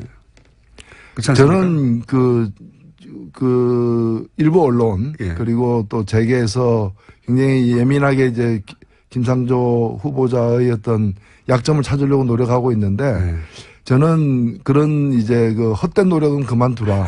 라는 얘기하고 싶고 오히려 김상조 후보 같은 경우에는 그 철학과 정책을 문제 삼아라. 김상조 후보가 쓴 글 주장한 어떤 그 이론 이런 걸 가지고서 그것이 우리 경제 환경이 안 우리 맞다든가. 경제하고 안 맞다라거나 또는 뭐 이 다른 어떤 문제점인데 그걸 가지고 치열하게 싸워야지. 왜냐면 김상조 같은 사람은 그 뒤져봤자 예. 안 나올 거예요. 어디까지 뒤질 거냐. 예. 뭐 지하 몇 메다까지 팔 거냐라는 거죠. 그래서 그런 이제 헛된 노력보다는 그 정책 중심으로 이렇게 따지는 것이 오히려 우리 국민들을 위한 길이다 생각됩니다. 실제 그분이 할 일도 그거니까요. 근데 이제 우리 경제 전반에 굉장히 막강한 힘을 발휘하는 재계에서 전혀 반기지 않는 인사라 올 것이 왔다 수준으로 받아들이는 사람이라 어쨌든 엄청난 공격이 있을 거라고 봅니다. 저는. 예, 사실 피차 일반이에요. 피차 마찬가지인데 우리 국민들도 재계 안 반기거든요. 뭐 재벌들이 그렇게 이제 무소불위의 힘을 갖다 휘둘러 온 것에 대해서 안 좋게 생각하는 국민들이 다수기 때문에 예. 이번에 좀 바뀌어야죠. 알겠습니다. 하여튼 큰 전투가 벌어지지 않겠는가. 지금 자유한국당에서는 이낙연 후보자에 대해서 부적격 판결해서 표결에 참여하지 않겠다는 거 아니겠습니까? 네. 네, 참여하지 않아도 이제 나머지 정당들이 참여하기로 했고 협조하기로 했기 때문에 통과는 될 텐데 그런 만큼 그 다음 장관들 중에 반드시 한두 명은 낙마시킨다고 생각하고 있겠죠. 당연히. 아니 문제가 있으면 낙마시켜야죠. 그러나 목표를 갖다가 한두 명 이렇게 억지로 이렇게 정하고 뭐 그러면 낙마할 사유가 안 되더라도 낙마시키겠다. 사실 장관부터는 그 국회 동의 없이도 그렇죠. 그 청문보고서 채택되지 않아도 그 대통령이 임명할 수 있어요. 현행법으로는. 예. 그래서 너무 그런 걸 기계적으로 억지로 할 이유는 없다고 봅니다. 그래서 이제 그 문재인 정부가 하도 지금 인기가 높다 보니까 그 문재인 정부의 장관들 혹은 인사들이 국민들이 생각하는 만큼 그렇게 깨끗하고 훌륭한 인물이 아니라는 인상을 남기고 싶어 하겠죠. 그렇죠. 뭐 네. 이게 근데 저는 그런 정치를 좀 이제는 그런 정치를 좀 안 했으면 좋겠어요. 문제가 있으면 문제를 삼고 없으면은 흔쾌하게 이렇게 동의해주고 이렇게 해야지 우리는 야당이니까 무조건 상책이 내자 이런 식으로 그런 억지 정치를 갖다가 이제 좀 그 후진국 정치를 탈피해야 되는 거 아니냐. 그런데 당이 후진당이면은 그 당은 그냥 해산하든가 현 정치의 그 수준을 갖다 못 따라갈 것 같으면 이제 당을 없애버려야죠. 당을 예, 뭐 근데 강제로 없앨 수는 없으니까 네. 국민들이 없애주셔야죠. 흔쾌하게 동의해줬다가는 이제 이 정부의 인기만 더 올라가고 본인들의 존립 기반이 이제 흔들리고 무너질까봐. 저는 잘한 걸 잘한다고 얘기한다고 해서 정부 인기만 올라가는 건 아니라 봅니다. 정치에 대한 국민들의 신뢰도가 높아지면은 자기들도 좋은 거죠, 뭐. 저도 그렇게 생각을 합니다. 사실 야당이 정부에 제대로 그러니까 사안에 따라 견제도 했다가 협조도 할 때 왔다 갔다 할 때 환호하는 거거든요. 협조할 일은 협조할 때. 근데 이제 항상 반대만 해야 된다고 생각하고 있고 그러지 않으면 존립 기반이 흔들린다고 생각하는 게 전통의 이제 야당의 인식이죠, 사실. 아니 뭐 돼지 발정제 같은 거 그냥 넘어간 당이 무슨 뭐 할 말이 있다고 예, 저는 그렇게 생각합니다. 알겠습니다. 최근에 대표님이 이제 한마디 해주실 사안들이 많아요. 예를 들어서 문자 폭탄. 저는 이걸 문자 항의 혹은 쏟아지는 것에 중점을 둔다면 문자 세례로 불러야 한다. 이렇게 얘기하고 있는데 근데 이걸 가지고 이제 고소고발까지 간다고 하니까요. 국민의당에서는. 이 태도는 어떻게 보십니까? 글쎄요, 저는 뭐 일반 개인들, 예. 일반 시민들 사이에서 이렇게 그런 것이 이제 개인 인신공격이나 이런 거에 대해서는 좀 엄격해야 된다고 봅니다. 그러나 정치인 같은 경우에는 일단은 공인이잖아요. 네. 그러니까 공공의 공범이죠. 역할을 하기로 했고, 그러니까 공공의 비판은 예. 그것이 과도할 수도 있고 자기가 볼 때 수용 못하는 경우도 있겠지만은 그걸 가지고 역으로 이제 문제 삼는다. 예를 들면은 저를 하지 않은 사람은 문제 삼을 수 있습니까? 예. 그렇죠. 그리고 저에 대해서 이렇게 제가 수용하기 힘든 비판을 했다 그래서 당신 왜 그런 비판을 해? 그래서 공인은 명예훼손이 없어요. 저는 그렇게 이해합니다. 그래야 된다. 공인에 대해서는 명예훼손이 없다. 그러니까 비판이 지나칠 수도 있고 마음에 안 들 수도 있고 개인의 명예가 상처를 받을 수 있지만 일단은 공공의 역할에 자기 몸을 던졌다면은 그건 각오해야 될 부분이기 때문에 그걸 가지고 글쎄요. 저는 어떤 문자 보냈다고 노래 불렀다고 뭐 어떤 특정한 노래 못 부르게 하는 것도 그 우매한 짓이지만은 특정한 문자는 보내지 말라는 것도 좀 문자에 대한 좀 모독이 아닌가. 시민들이 이제 정치의 영향력을 발휘하는 방법을 스스로 학습한 거거든요, 이게. 지난 탄핵을 거치면서 국민들이 너무 답답하니까 본인들이 원하는 방향으로 정치가 가지 않으니까 소위 문자 폭탄이라고 부르는 문자 항의 혹은 문자 세례는 그때 폭발적으로 늘어났어요. 도대체 탄핵시켜야 되는데 국회에서 통과될 것 같지 않고 정치인도 우왕좌왕하니까 그때 우왕좌왕하는 사람들에게 엄청 답답하니까요. 큰일 날 것 같으니까 엄청난 문자들을 쏟아부었거든요. 그때 사실은 스스로 학습하게 되고 경험하게 된 거거든요. 이게. 그렇죠. 그리고 무슨 폭력적인 방식이 아니잖아요. 그 뭐 화염병 던진 것도 아니고 네. 문자 많이 보내가지고 결국 손해 보는 거는 이제 이 배터리가 빨리 닳기 때문에 예, 그 불편은 확실히 있을 것 같아요. 한 10,000통 정도 보내면은 충전의 어떤 그런 이제 수고가 있긴 한데 그러나 저는 뭐 그런 방식은 그 정도는 감수해야 되는 게 아니냐. 네. 예. 뭐 시민들도 조금 점점 더 세련되어져 가겠죠. 그리고 근데 이제 정치인들이 이 현상을 못 따라잡고 이게 자신에 대해서 아마도 어딘가에 모여서 특정한 세력이 일시에 보내는 폭탄처럼 여기는 것 같은데 그게 아니거든요. 그게 아니라는 걸 아직 잘 모르는 것 같아요. 그리고 뭐 문자 이외에도 저는 이제 뭐 트위터를 제가 뭐 팔로워가 90만 명이 넘다 보니까 네. 아예 저는 뭐 트위터로다가 이런 여러 가지 의견들이 막 와요. 근데 그거는 저만 보는 게 아니라 다른 사람도 보잖아요. 네. 문자는 본인만 보지만은 이거는 그 모든 사람이 다 보는 상황이 돼 더 아플 수 있어요, 사실은. 네, 그렇죠. 공개적으로 그러니까 얻어맞는 거니까. 저는 그래서 이제까지 트위터하면서 단 한 명도 블락 처리 안 했어요. 이때까지 받아본 비난이나 욕설 중에 가장 마음이 와닿거나 아니면 순간적으로 멘붕이 된다거나 아니면 우욱했다거나 뭐 이런 거 없습니까? 저는 주로 이제 먹는 거 가지고 저는 이제 몹시 심한 거는 좋아요 누릅니다. 몹시 심한 건 오히려 네, 왜냐하면 좋아요 누르면은 그게 저장이 되거든. 그래서 제가 이제 몹시 심한 거는 이제 이렇게 심한 것도 있었다는 걸 제가 되새기기 위해서 좋아요를 눌러가지고 안 그러면 그거 다 흘러가 버리잖아요. 그렇죠. 그래서 드물게 뭐 1년에 한 몇 차례 정도는 좋아요를 예, 그 등위 안에 드는 거는 등위 안에 예, 좋아요 딱 눌러가지고 순위 안에 드는 것 중에 그리고 본인에게도 그럼 전달이 되거든요. 자기가 이제 날려보낸 욕설이 그 당사자에 의해서 좋아요 선정이 됐다. 당황스럽죠. 예. 아니 뭐 더 노력하겠죠 이제 그분도. 아니 그러니까 그런 것 중에 소개해 주실 건 없네요. 저희도 방송하고 나면 저부터 시작해서 저희 PD와 저희 사장님까지 모두 다 불려 나와서 다 관두라는 문자를 자주 받거든요. 예, 근데 뭐 저는 글쎄 제 머리 용량이 적어서 그런지 그런 걸 일일이 기억하고 어떻게 삽니까? 다만 그래서 이제 저장해 놓고 뭐 필요할 땐 들여다 보겠지만 가끔씩 내가 이런 소리까지. 근데 제가 더 원칙이 있었어요. 그 트위터 시작할 때부터 어느 누구도 이 블락 차단하지 않는다. 그 얘기는 뭔가 무슨 얘기든 다 듣겠다는 얘기죠. 정치는 그래야 되죠, 사실. 예. 예. 그래서 이제까지 단 한 명도 차단한 사례는 없습니다. 그렇게 공개적인 것도 차단하지 않는데 혼자 보는 문자 가지고 이렇게 징징거리는 것은 이해가 안 갑니다. 혼 좀 그렇죠. 내주세요, 그분들에게. 그리고 뭐 주먹을 날린 것도 아니고 돌멩이 던진 것도 아니고 휴대폰으로 문자를 보낸 거는 상당한 문명의 행위죠. 문명적 행위이기 때문에. 휴대폰으로 면상을 가격했다든가 이런 게 아니지 않습니까? 그렇죠. 예.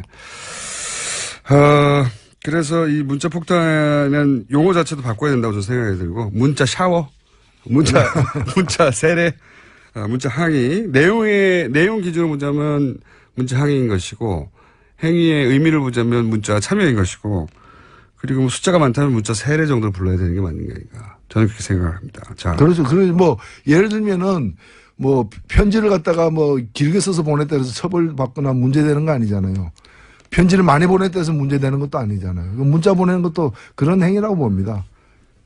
싫어하는 사람도 의견 표시를 정치인은 할 수 있죠. 예, 당연히. 그렇죠. 예, 그 와중에 이제 욕설도 등장을 할 텐데 저는 이제 그 욕설은 가능하면 자제해달라고 시민들에게 부탁할 수는 있으나 길 가다가 욕먹는 것보다 나아요. 실제로 그런 정도로 어떤 정치적 행위에 대해서 분노하게 되면 실제 그 정치인 눈앞에 있으면 대놓고 욕하게 되거든요. 그 정도로 격한 반응이 있다는 걸로 이해해야 되는 거죠. 네. 저는 그렇게 생각을 합니다. 예. 특수활동비는 어떻게 생각하십니까? 요즘 화제인데. 사실 이 특수활동비는 그 법 취지가 그야말로 기밀에 속하는 그런 이제 수사나 조사를 하기 위한 특수한 비용이에요. 그래서 영수증 처리하기도 힘들고 하니까 이제 영수증 처리 없이 쓸 수 있도록 제한해 놓은 건데 그 법에서 정한 목적 이외로 쓰는 경우가 허다하기 때문에 그렇죠. 그런 거는 오히려 업무 추진 경비라거나 다른 어떤 항목으로 그래서 어디다가 어떻게 쓰는가가 다 이제 들여다볼 수 있게끔 그 목적에 맞게끔 쓰도록 해야 되고 안 그러면은 이 위법 처리를 해야 된다고 봅니다. 지금 문제가 되는 게 대략 그렇게 관행처럼 급여에 얹어주는 돈을 빼고도 대략 20억 이상이 빈다는 거 아니겠습니까? 지난 청와대에서. 예, 1월부터 5월 사이에 박근혜 전 대통령이 직무 정지된 사이에 쓰여진 특수활동비 중에 한 20여억 원 정도는 도대체 어디서 썼는지 모르겠다는 거 아니겠습니까? 그러니까 뭐 흔히 우리가 쉽게 추측할 수 있는 거는 그런 이제 관례대로 이렇게 나눠서 이제 돈 봉투로 나눠 먹는 돈 이외에도 돈이 많이 쓰여졌을 거고 쓰여진 것이고 그렇다면 그 당시로서는 소위 말하는 그 탄핵 정국에 대한 방어용. 예. 그게 뭐 자기를 지지하는 부대에다가 돈을 갖다가 준다거나. 의원님도 그렇게 생각하시고요. 예. 뭐 그런 여러 가지 이제 내놓고 공개하기 힘든 그런 활동을 위해서 쓰여졌을 가능성이 크다. 그 따져봐야 되겠죠. 예, 따져봐야 되는 거죠. 저도 그런 생각이 드는 게 김병기 전 국정원장이 그런 얘기를 실토를 했었거든요. 국정원 시절에 보수단체에 국정원이 지원한 바가 있다고. 평시에도 그랬다면 정권의 존망이 걸린 이 상황에서 그러니까 탄핵 기각의 가능성을 높이기 위해서 하는 활동이야말로 그 청와대 입장에서는 특수활동 아닙니까? 그렇죠. 예. 그래서 그 돈이 그렇게 쓰였을 가능성을 꼭 따져봐야 될 것 같은데. 아, 그렇죠. 이게 정권 예를 들면은 국정원이 원래의 임무대로 뭐 대북 첩보 활동이라거나 또는 외국과의 어떤 그런 여러 가지 기밀 활동이라거나 이런데 특수활동비를 쓰는 건 정당하다고 봅니다. 그러나 그걸 정권을 국정원은 정치에도 개입 못하게 돼 있는데 특정 정치 세력의 그 안보 정권 안보를 위해 가지고 또는 정치 공작을 위해 과거에는 보면 야당 의원들 매수하는 데 또 그런 돈 쓰여진 것이거든요. 네, 그렇죠. 예, 그래서 또는 이제 이미 어느 정도 드러나고 있습니다만은 그런 어떤 극우 세력들을 갖다가 지원하기 위해서 극우 세력들의 어떤 그런 활동을 지원하기 위해서 돈이 국정원의 어떤 특수활동비나 또는 청와대 특수활동비가 쓰여졌다면 반드시 밝혀내고 처벌해야 된다고 봅니다. 그래서 그런 의구심을 가지고 저는 이번 20억 모자란다고 하는 대략 활동비를 따져봐야 될 것 같은데. 일단은 지금 후보자도 국정원장 후보자도 밝히고 있지만은 전 정권 하에서 벌어졌던 이른바 대통령 선거 당시에 댓글 부대를 가동시킨 데 대한 조사를 한다. 저는 그 과정에서 그거 다 비용이 드는 거지 않습니까? 그렇죠. 그게 분명히 밝히지 못하는 그런 특수활동비에서 그 비용이 나왔을 가능성이 크기 때문에 그런 운영 비용까지도 다 이렇게 함께 조사가 돼야 된다 봅니다. 알겠습니다. 한 가지만 더 여쭤볼게요. 특수활동비 얘기하다 보니까 특수활동비 관련해서 홍준표 전 전남지사가 했던 말이 있어요. 내 주머니에 들어오면 다 내 돈 아니냐고. 그런 식으로 해명한 적이 있는데. 그래, 그거 참, 공인으로 정치하는 사람으로서 그런, 정신을 갖고 있다는 게 참 놀랍고요. 아니, 그러면은 자기 집 불 질러놓고 내 집이니까 내가 불 질러도 되지 않느냐. 자기 집이라도 불 지르면 현저 건조물 방화죄예요. 그게 자기가 마음대로 쓰라고 준 돈이 아니라 그 목적에 맞게끔 한 돈인데 지금 국회 관행이 국회가 우리 전체 사실은 8천억이 넘는 특수활동비 중에서 국회가 쓰고 있는 거는 1%밖에 안 돼요. 네. 85억 정도, 80억 정도 되니까. 사람 숫자로 보면 좀 적은 편이긴 예, 적은 편이긴 하지만은 특히 이제 그 당시에 이제 다수당 원내대표 한 달에 5천만 원을 주는데 사실 그 통장으로 이체를 해야 될 거 아니에요. 근데 돈을 받는 쪽에서 이체하지 말고 현찰로 주세요. 그래서 지금도 관행이에요, 그게. 5천만 원을 현찰로 매달 주고 있어요. 그래요? 그럼 그다음부터는 그 돈이 어디로 갔는지 알 수가 없어요. 하느님도 몰라요. 그 돈을 갖다가. 하느님은 존재하면 아시겠죠. 예. 본인만 아는 건데 그 돈을 갖다가 정당하게 쓰여졌겠어요. 근데 그 사람은 또 그걸 갖다가 집에다 갖다 줘놓고 그 중에 쓰고 남은 걸 갖다가 집에다 갖다 줘놓고 그러면 그게 업무상 횡령이거든요. 100% 횡령이에요. 근데 그걸 가지고 내 돈 내가 썼다라고 그렇게 이른바 그래도 사법고시 출신이 그렇게 얘기를 하고 있다는 거. 그래서 공소시효가 남아있다는 거. 공소시효가 10년이에요. 10년이기 때문에 이거는 업무상 저는 그래서 그 돈을 반납할 것을 지금 요구하고 국회 사무처가 환수해야 됩니다. 액수가 특정됐나요, 혹시? 아니, 그건 이제 본인이 얘기를 했으니까 얼마라도 본인이가 얼마였다라고 이제 실토를 해야 되고 그걸 반납을 해야 되고 그게 안 된다면 업무상 횡령으로 강제 환수 조치에 국회 사무처가 나서야 된다. 이렇게 생각합니다. 이게 이제 자유한국당의 대선 후보 경선 과정에서 나왔던 얘기죠, 그게. 예. 그런데 대선 후보 토론 때는 이 문제가 크게 부각되지 않았는데 이제 대선이 지났으니까 이 문제가 다시 나오지도 않을까 싶어가지고. 다시 나올 수밖에 없습니다. 예. 특수활동비가 지금 문제가 되고 있습니다. 홍준표 전 지사는 귀국할 텐데 대표가 될까요? 어떻게 보십니까? 대표 경선에 나갈 것 같은데. 글쎄요, 그 당이 누가 되든 하여튼 그분은 지금 되려고 하고 있는 것 같아요. 예. 될 가능성은 어떻게 보십니까? 꽤 있지 않겠는가. 되는 것을 되는 게 낫다고 생각하십니까? 상대하기가? 글쎄요, 이제, 뭐, 정치가 좀 재미있어지긴 하겠죠. 저희가 한번 두 분의 자리를 마련하면 어떨까요? 그건 사양하십니까? 뭐, 제가 뭐, 누구를 사양하고 이런 성격이 아니어서. 저는 뭐, 편식하지는 않습니다. 알겠습니다. 저희가 전 도지사가 돌아오면, 도지사가 빅매치를 한번 마련해보도록 하겠습니다. 오늘 여기까지 하겠습니다. 지금까지 정의당 노회찬 원내대표였습니다. 감사합니다. 네, 감사합니다. 친절한 AS. 재밌는 문자가 왔네요. 꿈에 공장장이 나왔습니다. 마을에 멧돼지 떼가 나타나서 사람들이 벌벌 떨고 있는데 공장장이 튀어나와 고기다! 외치면서 잡으러 뛰어다녔습니다. 불쌍한 멧돼지. 예. 이게 고기는 고기죠. 예. 자, 노홍철의 굿모닝 FM 1주년을 축하합니다라는 문자가 여기로 왔어요. 네. 잘못 보내셨는데. 알겠습니다. 노홍철 씨 대신에 감사하다는 인사를 전합니다. 참고로 저희는 아직 1주년이 안 됐습니다. 그리고 노회찬 대표님만 나오면 노회찬 대표님에 대한 문자들이 많이 와요. 예. 저는 라디오를 일하면서 대충 듣는데 노회찬 의원이 출연하면 다소곳하게 휴대폰 앞에 앉습니다. 화면도 안 나오는데 소리 앞에 제가 앉아있네요. 예. 대단한 칭찬이네요. 예. 3871. 절까지 하십시오, 휴대폰에. 악수하시거나 휴대폰과. 그만큼 이제 집중력 있게 들릴 만한, 예. 사람의 주목을 그거 당기죠. 예. 노회찬 의원의 멘트들은. 그리고 뭐 라디오를 들으면서 눈물까지 흘리게 된다. 노회찬 대표님의 방송은. 네. 노회찬 대표가 나오기만 하면 이렇게 문자가 많아요. 정의당에서 보내는 것 같기도 하고 개인 팬클럽 같기도 하고. 자, 여기까지 하겠습니다. 자, 칼칼 플라니. 앞으로 기억하시라고 칼칼 플라니 계속 외치겠습니다. 칼 플라니 사회경제연구소의 정태희 소장님 나오셨습니다. 안녕하십니까? 네, 안녕하세요. 네, 김어준 총수 덕분에 네. 지난주하고 지지난주에 20명의 조합원이 늘었습니다. 그게 평소와 비교하자면 어느 정도? 20명 늘은 거죠. 평소. 순중 20명. 평소에 몇 명인데요? 전체는 한 400명 되는데, 400명에서 20명이 늘었으니까. 엄청난 숫자네요. 예. 그 위력을 확인했습니다. 조금 전에 제가 웃었는데. 20명, 40명. 10분, 10분. 아니, 합쳐서. 2주 동안.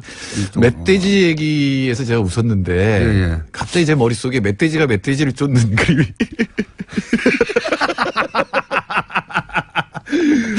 설득되네요. 저는 이 고기에 대한 그 얘기 나와서 말하는데 애착을 가만히 이게 이제 타고난 거 아니겠습니까? 예, 그렇죠. 저희 조상이 아무래도 불가촉천민. 직업이 백정이나 이쪽이 아니었을까. 뭐 찢어지게 가련한 거죠. 고기를 다루긴 다루는데 먹지는 못했던. 혹은 고기만 보면 이렇게 정신을 잃는 수준의. 예. 어쨌든 그쪽 직업이 아니었을까. 양반은 아니었을 거라고 봅니다, 저는. 하여튼 뭐 타고 태어난 거 가지고 이 차별을 하면 안 됩니다. 자, 정부와 경총 사이에 엄청난 무슨 대결 구도 혹은 긴장 관계가 있듯이 원래 언론은 그런 대결을 좋아하니까요. 저도 싸우는 거 좋아하긴 합니다만. 그래서 문재인 정부와 경협 사이에 불협화음이 크게 일어난 것처럼 보도가 되긴 했어요. 근데 저는 그냥 권투로 치면 서로 잽을 한 방씩 한 번씩 날렸다. 날린 네. 거로 보이고요. 아직 구체적인 정책이 나온 게 아니잖아요. 그렇죠. 근데 다만 분위기에 대해서 이제 겁이 나니까 이제 견제 뭐 이런 것들이 날라온 거고 또 정부 입장에서도 지금 만일에 이 뒤로 물러서면 계속 밀고 들어올 것 같으니까 반응을 한 거고 그 정도로 보입니다. 내용을 그럼 구체적으로 들여다보면 김영배 경총 부회장이 이런 말을 했습니다. 노동시장이 경직돼서 기업들이 비정규직을 사용할 수밖에 없다. 이제 이게 아무래도 인천공항부터 시작해가지고 비정규직 공기업부터 비정규직을 정규직화하라. 그리고 이제 다른 공기업들이 다 그런 추세로 나아가고 있기 때문에 특히 중소기업 입장에서는 그것은 생존을 위협하는 문제다. 이거를 일반 사기업까지 밀어붙이지 말라. 이런 메시지 같아요. 네. 네네. 그러면서 이제 예로 든 것들이 재밌는데 서울대 비학생조교 간호조무사 집배원 학교 급식보조원 네. 이런 사람들도 정규직화를 요구하고 있다. 이게 사회적으로 본물이 돼서 이제 네. 문제가 문제가 된다는 건데 사실은 비정규직 문제는 핵심적인 게 정규직하고 똑같은 일을 하는데 비정규직이라는 이유로 한 60%의 월급을 받고 여러 가지 이 혜택을 받지 못하는 데 있거든요. 고용 안정도 되지 않고. 네. 근데 이 김영배 전무죠? 이분 여기 부회장. 네, 경총에 40년 있었어요. 경총 40년. 네. 경총 토박이네요. 네. 예. 제가 옛날부터 이분은 경총사로 계속 만났는데 네. 근데 서울대 비학생조교 구체적으로 어떤 직종을 말하는 건지 모르지만 학생들한테 필요한 여러 가지 사무 일을 하는 거라고 그렇죠. 보여줘요. 상시 업무예요. 네. 계속 하는 거라고요. 그럼 이건 정규직이 돼야 되는 거고 이 분들이 마치 파견업체가 파견한 사람들처럼 지금 김영배 전무가 얘기를 했는데 사실은 서울대 총장하고 직접 고용을 맺는 사람이거든요. 네. 그리고 서울대가 학교에서 정규직이라든가 이런 걸 가르치려면 노동시장에 대해서 가르치려면 이분들을 정규직으로 고용해야 돼요. 네. 또 하나 예로 든 게 집배원입니다. 이거야말로 네. 항상 우리가 정규직 비정규직 얘기할 때 약간 과장된 예로 드는 게 뭐냐면 자동차의 왼쪽 바퀴와 오른쪽 바퀴 얘기를 하거든요. 네. 왼쪽 바퀴 조립하는 정규직하고 오른쪽 바퀴 조립하는 비정규직의 임금 격차 이렇게 큰 게 말이 되느냐. 즉 똑같은 직무를 할 때는 똑같은 돈을 주는 것이 원칙이다라는 거거든요. 예, 예. 근데 집배원이야말로 똑같은 일하거든요. 그렇죠. 한 8천 명이 지금 고용돼 있는데 비정규직으로 고용돼 있는데 사실 집배원의 가장 큰 업무는 우편물을 배달하는 거잖아요. 예. 똑같은 일을 해요. 그렇다면 정규직으로 하는 게 맞다라는 거거든요. 네. 그러니까 중요한 거는 같은 상시 업무를 할 때는 같은 대우를 해준다는 거죠. 근데 그렇지 않은 경우도 물론 있어요. 비정규직이 필요한 경우도 있습니다. 네. 가령 김어준 총수는 비정규직이죠. 그렇죠. 한시적이니까 언제든지 잘릴 수 있습니다. 예, 언제나 잘릴 수 있죠. 예. 그리고 이 시간당 임금은 굉장히 높은 걸로 나올 거예요. 사실은 사람들이 직업의 안정성이 없습니다. 대신. 예. 이 방송을 위해 준비하는 시간 이런 거 빼는데 집어넣어도 상당히 높은데 그러니까 이 얘기는 김어준 총수랑 유시민 씨가 소설가 유시민 씨가 똑같이 얘기했어요. 옛날에 이제 방송 진행할 때 야 그렇게 많이 받아 내가 그랬더니 야 나 언제 잘릴지 모른다. 네. 방송 사고 나면 바로 그 다음날 잘리니까 많이 받는. 사고가 안 나도 잘릴 수 근데 있어요. 그게 핵심입니다. 그게 핵심이에요. 똑같은 업무를 하더라도 비정규직은 고용 안정성이 없다면 사실은 시간당 임금은 더 높아야 돼요. 지금은 동일 노동 동일 임금을 주장하지만 그게 맞죠. 예. 네. 그 지금 왜 그렇게 공무원들이라든가 공기업 혹은 일시적으로밖에 잠시 발생하지 않는 업무라면 그럼 비정규직 업무 성격이 그러니까 그럴 수밖에 없어요. 그런데 그렇죠. 상시적이고 항상 있는 일이면 정규직이 맞다고. 김어준 총수를 정규직으로 9시부터 6시까지 고용하면 얼마나 사람들이 스트레스 많이 받겠어요. 와서 딱 방송하고 가는 게 좋죠. 제가 더 스트레스 받아서 약 한 2주 정도 진행하고 나면 만약에 아침 9시부터 저녁 6시까지죠. 예. 그래서 한시적으로 필요한 이민 갈 겁니다. 그러니까 사실은 직무가 어떤 성격이냐에 따라서 이 여러 가지 형태가 결정이 되는데 사실은 대부분의 업무는 상시 업무예요. 상시 업무는 그리고 또 같은 일을 하고 있는 정규직이 있다면 비정규직을 동일한 대우를 해줘야 되고 만일에 정말로 이 근속이라든가 이런 데 문제가 있다면 사실 좀 더 대우해 주는 게 맞거든요. 근데 이제 문제는 이런 거죠. 이제 그런 원론적인 주장에 대해서 문제 삼을 수 없으니까 뭐라고 하냐면 중소기업 같은 경우는 그 정도 형편이 안 돼서 중소기업 입장에서 전부 다 정규직으로 해버리면 감당이 안 되기 때문에 중소기업이 망한다는 거거든요. 이 논리. 네, 그거 맞습니다. 그러니까 노동시장 면에서 지금 노동시장 유연화 얘기하잖아요. 너무 경직돼서 문제다 그러는데 이 노동시장 유연화를 가장 쉽게 할 수 있는 건 근속연수예요. 그러니까 한 직장에 가서 얼마나 오래 있나. 우리는 세계 1위에 짧은 걸로. 짧은 걸로? 예, 이미 굉장히 유연화되어 있는 거고, 그게 사실은 중소기업이 그런데. IMF 때 처음 등장한 용어죠. 예, 우리나라 중소기업은 두 가지로 나뉩니다. 반은 하청, 그러니까 대기업 하청, 반은 그냥 독립중소기업이라고 볼 수 있는데, 사실 하청기업 노동자들의 임금은 하청 단가의 문제입니다. 네. 하청 단가가 충분히 주어지면 중소기업 노동자 임금도 올라갈 수 있거든요. 그래서 저는 이 김영배 부회장 얘기가, 맞다. 그럼 하청 단가 문제를 그러면 다루자. 재벌들이 소위 이제 하청을 다룰 때 네. 그러니까 원청 하청 문제로 이제 다시 거슬러 올라가는 거네요. 그렇죠. 예. 사실은 중소기업 노동자, 경영자들도 물론 뭐 중소기업 경영자들이 대기업 경영자들보다 훨씬 더 임금을 많이 주려고 노력하는지 아닌지는 모르겠습니다만 예. 하청 단가를 깎아버리면 주고 싶어도 못 주는 거잖아요. 그렇죠. 예. 근데 하청 단가라고 하는 게 어떤 거냐면은 제가 부속품을 만드는데 10,000원에 만들어서 납품하다가 기술 발전시켜 9,000원에 만들면 1,000원 더 남잖아요. 예. 그럼 그걸 기술 발전에 쓸 수도 있고 임금을 올려줄 수도 있잖아요. 예. 근데 대기업이, 그러니까 원청 기업이 귀신같이 그걸 알고 9,000원으로 하청 단가를 깎아버려요. 뭐 기술 그러면 개발할 이유가 없죠. 예, 기술 생산성 향상분이 대기업으로 가는 거잖아요. 제가 보기에 우리나라 이 조립업체의 생산성의 많은 부분은 거기서 나옵니다. 그러니까 이렇게 이 하청에서 만들어진 생산성 향상분을 자기가 가져가기 때문에 생산성이 높은 것처럼 나타나거든요. 그러니까 이 노력은 부분이 중소기업이 하고 그 혜택은 대기업이 가져가는 구조다. 그렇죠. 예. 그러니까 하청 단가 문제를 해결하면 중소기업과 김영배 부회장이 그랬잖아요. 가장 중요한 문제는 대기업과 중소기업의 이 임금 격차다. 맞습니다. 80년대 말만 해도 한 80% 수준이었거든요. 하청이. 근데 지금은 거의 60%, 50%까지 떨어졌는데 이건 하청 단가 문제거든요. 그래서 이거를 줄이면 그럼 중소기업 문제는 없어지는 거죠. 그러면 경총은 정부한테 항의할 게 아니라 대기업한테 항의를 해야 되는 거예요? 당연히. 그리고 경총은 그렇군요. 전경련은 대기업을 대변하는데 맞아요. 예. 그럼 경총은 중소기업까지 다 대변하는 거거든요. 그렇죠. 그럼 내부 문제잖아요. 예.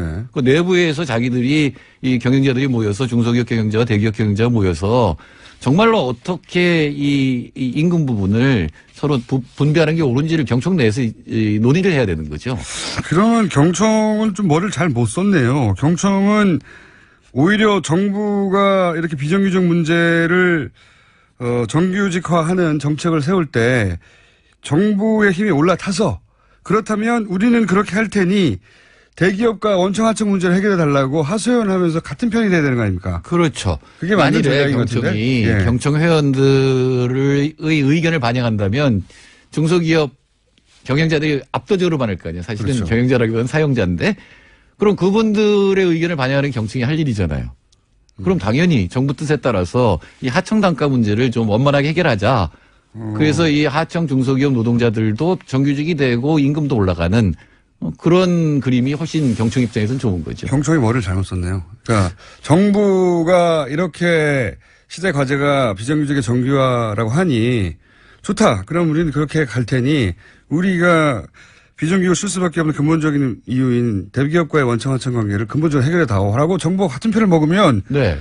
근본적으로 이 문제가 해결될 수 있는데 계속 그건 냅두고 비정규직을 그만큼 쓸 수 없어 이 말만 하고 있는 거잖아요. 네, 사실은 지금은 제가 말을 아까 잘못 썼네. 잽이라고 얘기를 했는데 이 문제는 진짜 전투를 하려면 막 치고 받고 싸우는 게 아니라 이런 전체 문제 엮여 있잖아요. 좀 전에 하청 단가 문제하고 비정규직 임금 격차 문제가 엮여 있잖아요. 네. 그럼 이걸 한꺼번에 놓고 이제 해결하는 방향을 모색을 해야 되거든요. 정부를 지렛대로 쓸 수 있는 상황인데 지금. 예, 그런 게 보통 이제 노사정협이라든가 사회적 대타협치라든가 이런 거거든요. 네. 그 부분에서 논의하자고 주장을 경총은 했어야 되는 거죠. 그러네요. 머리를 잘못 썼습니다. 지금 뭐 잼 날리는 단계니까. 그래요? 그럼 앞으로 경총이 잽을 한번 날리고 실제 붙을 때는 정부하고 손잡고 대기업을 향해 몰아칠 수도 있겠네요. 그게 대기업도 살 길이라고 하는 게 지금 정부의 정책이에요. 특히 김상조 공정거래위원장 내정자의 정책이 바로 그런 겁니다. 지금 대기업이 그냥 냅두고 지금처럼 하청 가지고 먹고 살게 되면 경쟁력이 떨어지게 될 거고 결국은 중국한테라든가 다른 대기업과의 경쟁에서 밀린다. 빠른 속도로 따라잡힐 거긴 하죠. 예, 지금 뭐 빨리 일부분에서는 첨단 산업에서 지금 가령 AI 같은 거 바둑 예. 그 중국은 만드는데 우리 못 만들잖아요. 샤오미 같은 것들은요 엄청난 속도로. 예, 그리고 이제 가전도 지금 따라오고 있는데 이 부분들은 전체가 모여서 생산성을 향상시키는데 노동자와 경영자들이 같이 노력하는 어떤 이 방도를 마련해야 되고 그거의 거시적 뒷받침이 소득주도 성장이라는 거거든요. 그게 두려우니까 대기업들은 지금은 현금을 쌓아놓는 방법으로 그 두려움을 대처하고 있죠. 예, 현금을 쌓는 게 제일 문제인 것이 이게 노동자들한테 가면 소비가 늘어나서 이 소비에 따라 생산 늘려야 되고 투자가 늘어날 수 있잖아요. 근데 대기업이 지금 현금을 잔뜩 쌓아놓으면 일단 금융 투자를 할 거고 뭐 부동산도 일부 살 테지만 이게 투자로 가야지 이제 전체 국민의 삶이 향상되는 건데 이 기술 향상이라든 기술 경쟁이 자신이 없으니까 쌓아놓고 있거든요. 엄청나게 쌓아놓고 있어요. 그러니까 이게 소득주도 성장의 핵심 목표 중에 하나입니다. 이건 장하성 정책실장의 목표입니다. 그래서 이제 김상조 장하성 양축인데 김상조 공정위 후보가 네네. 낙마하면 어떡하죠? 에이, 낙마할 리가 있나요? 아니 그래도 이제 물론 청문회를 그러니까 대통령이 장관도 그렇고 청문회 보고서 채택되지 않아도 결국은 대통령이 임명할 수 있는 자리인 걸로 제가 알고 있는데 제가 보기엔 지금 문제되고 있는 장관 후보 중에 김상조 내정자가 가장 문제일 수 있을까 싶은데 저는 5대 잘 아시는 분이잖아요. 예, 아는데. 그래서 제가 한번 다시 여쭤보는 5대 비리? 이거 원칙 찬성합니다. 근데 이제 김상조 교수가 걸렸다는 게 위장전입인데 아니 저도 외국에서 한 2년 3년 살았는데 그때 내가 주소를 어디다 놨는지 궁금해졌어요. 네. 아니 외국에 위장전입 하셨네. 그러니까 위장전 그 외국에 나가면 그때 주소 어떻게 하죠? 그럼 우리나라에 있는 주소 다 위장전입인가요? 아마도 저는 처가에 옮겨놓지 않았을까 싶긴 한데. 네. 잘 모르겠어요. 주소지에 살고 있지 않으면 다 위장전입입니다. 근데 외국에 살잖아요. 어떻게 해요? 그러니까 이제 그거는 안 위장전입인가요? 하여튼 이 부분은 위장할 수가 없지. 한국에 없으니까. 예. 이 부분은 특히 교수들은 사바티클리어를 7년에 한 번씩 외국에 나갈 기회가 있잖아요. 그러면 한국 교수는 어떻게 하나? 이건 좀 해결해 줘야 돼요. 알겠습니다. 제가 진짜 경론이 벌어지면 그때 한번 그 얘기 듣기로 하고 오늘 여기까지 하겠습니다. 정태인 칼플라니 사회경제연구소 소장이었습니다. 감사합니다. 네, 감사합니다. 정호준이었습니다. 내일 뵙겠습니다. 안녕.